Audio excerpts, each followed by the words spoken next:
Boa noite a todos e a todas pelo convite de ser dos participantes no debate do tema da imigração no Brasil.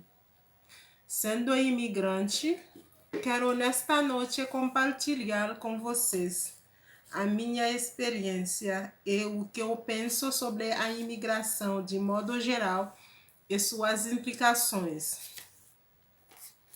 A migração sempre esteve presente na história da humanidade, desde o deslocamento de uma pessoa de um estado para outro em busca de trabalho, ou de um povo inteiro em busca da sobrevivência, contada seja em histórias bíblicas, seja nas narrativas mais atualizadas. Deparamos-nos por todos os lados com os relatos de povos, grupos de pessoas e famílias inteiras que se deslocaram buscando refúgio em outros países. As causas e razões da mobilidade desses povos e pessoas são diversificadas. Fome, guerras, perseguições, desastres naturais. Eles são obrigados a emigrar de seus países para imigrar em outros territórios. Os haitianos não são poupados desse fenômeno. Ao contrário, a mobilidade é parte integrante da biografia do povo haitiano. Sendo assim, aprendi faz algum tempo que é obrigatório que qualquer pessoa que planeja fazer uma viagem ou emigrar-se, preparar 2 malas. Em uma, ela colocará os seus diferentes itens úteis e a outra deve ser levada vazia. A mala vazia representa simbolicamente sua mente, que deve ser esvaziada mesmo antes de entrar na aeronave e ter também muita disposição para preenchê-la de costumes e línguas diferentes, sensações boas e ruins. Tomo, por exemplo, o meu caso. Quando eu cheguei ao Brasil, me coloquei na altura de uma criança, ou como uma esponja que está pronta para absorver tudo e ao mesmo tempo mandar o que pode servir na minha transformação e rejeitar as coisas ruins. Eu procuro sempre afastar o lado ruim das coisas ou dos momentos desagradáveis e lembrar deles a partir dos impactos que tiveram sobre mim, como empurrões que me ajudaram a mover-me do lugar e tomar uma decisão. As minhas experiências no percurso de minha vida no Brasil, mesmo aquelas aparentemente más ou ruins, contribuíram todas para que me tornasse a pessoa que sou hoje.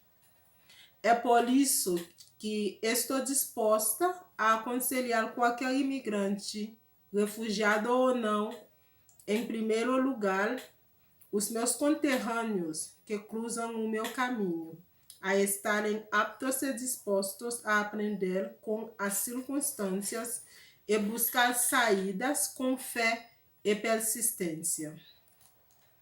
Essa determinação do povo haitiano pode se encontrar em um ditado popular como pior que roule na mais famoso, ou seja, pedra que rola não cria limo. Portanto, andamos. Mas os empecilhos encontrados em nossos caminhos, como o não reconhecimento de nossa identidade, às vezes são suficientes para causar desânimo. Isso não significa que desistamos de lutar e de sonhar. Com choro e lágrimas nos olhos, os haitianos e haitianas não param de correr atrás da realização de seu sonho. Porque se deixamos de sonhar, os sonhos se tornarão pesadelos, o desespero tomará conta da vida e não terá mais lugar para a esperança. Apesar dos pesares, se o haitiano parar de lutar pela sua sobrevivência, os espinhos que o cercam o sufocarão e nunca haverá realizar-se seu sonho. Seu destino parece muito distante. O caminho é longo mesmo, mas com os olhos fitados nele e com a luz do farol guiando seus passos, bem firme e confiante anda. As situações não fazem ações. O haitiano tem em suas mãos duas armas afiadas: a determinação e a esperança, prontas para serem usadas no tempo certo, cortarão as limitações e o impossível se tornará possível. O indivíduo que se queixa dos problemas e não procura a solução, sufoca e morre. Exemplo: se o jardineiro não trabalha incansavelmente preparando a terra, semeia e cuida das plantas, ela não produzirá. As plantas não darão frutos e ele morrerá de fome. O Brasil vem se dizendo um país que acolhe o imigrante e refugiado haitiano, dando-o uma nova oportunidade de fazer sua vida. Entretanto, há uma grande diferença entre o discurso de que os imigrantes haitianos seriam bem-vindos e a maneira com que essa política foi de fato implementada no Brasil. Essa contradição se manifesta no fato do Brasil exigir visto dos haitianos para sua entrada no país. O fato de não concedê-lo inicialmente no consulado haitiano fez com que 90% dos imigrantes haitianos tivessem de entrar no país pela porta dos fundos. Chegando à fronteira brasileira, nós imigrantes solicitávamos refúgio. O número era considerável. Muitos, incluindo famílias com crianças e mulheres grávidas, foram alojados em um abrigo sem luz nem água. Outros que tiveram possibilidades financeiras alugavam um quarto para morar e outros ainda se acomodavam nos hotéis. A Igreja Católica e algumas igrejas protestantes acolheram as famílias com crianças, fornecendo comida e apoio necessários. Naquele momento, as famílias não pensavam em colocar seus filhos na escola. A educação era colocada em segundo plano, porque seus objetivos eram serem reconhecidos pelo país e procurar trabalho para a sua sobrevivência. Essas famílias foram as primeiras a serem atendidas pela Polícia Federal, porque as crianças são mais vulneráveis que os adultos. Todos nós esperávamos a decisão da Polícia Federal. Chegou o momento em que nos foi permitido obter carteira de trabalho e CPF provisórios. Depois de ter esses documentos, os que já tinham amigos ou parentes no país foram viver com eles. Assim, houve uma dispersão geral. Novos desafios nos esperavam no Rio Grande do Sul. Segundo os dados do IBGE, de 2010 até agora, o Rio Grande do Sul é o estado que tem a porcentagem mais alta de pessoas de cor branca. Mesmo que chegou a diminuir, ela fica em primeira posição na escala, 83,2% a 78,3%. Eu imagino que foi um choque para a população de Porto Alegre, ao ver uma eclosão de imigrantes haitianos, uns mais pretos do que outros. Eu achei incrível isso, porque a chegada desses imigrantes tirou os porto-alegrenses de seu conforto. naquele momento, eles foram obrigados a aprender a viver com a diversidade. Essa aprendizagem deve estar sendo difícil, mas eles já aprenderam e continuam aprendendo, porque muitos abriram suas mãos para ajudar e compartilhar do que têm. Também outros mostraram suas garras, levantando críticas. Pouco a pouco, eles viram que esses imigrantes haitianos e haitianas que fugiram de seu país por causa de desastres naturais e problemas econômicos para buscar refúgio e ajuda no Brasil não são como muitos deles pensavam. Os haitianos têm algo que não se encontra em todos os povos: a resiliência. A resiliência gera dentro de nós a persistência e a esperança de que amanhã o sol vai brilhar. Isso nos dá força para correr atrás do nosso sonho. Embora soframos toda sorte de preconceito, temos sempre um sorriso nos lábios, porque acreditamos em um futuro melhor. Minha experiência é prova disso. Quando eu fui convidada pelo Centro Humanístico Vida para dar apoio no ensino-aprendizagem da língua portuguesa no nível básico aos meus conterrâneos, foi com muita alegria que eu aceitei o convite, porque essa tarefa relaciona-se à minha experiência de múltiplas e complexas formas. Como professora voluntária, cada vez que estou ministrando as aulas, famílias inteiras se fazem presentes, ansiosas para aprender o idioma português, porque têm a urgência de interagir com os demais da comunidade. O grupo tem 30 a 35 alunos de diferentes profissões, incluindo as crianças.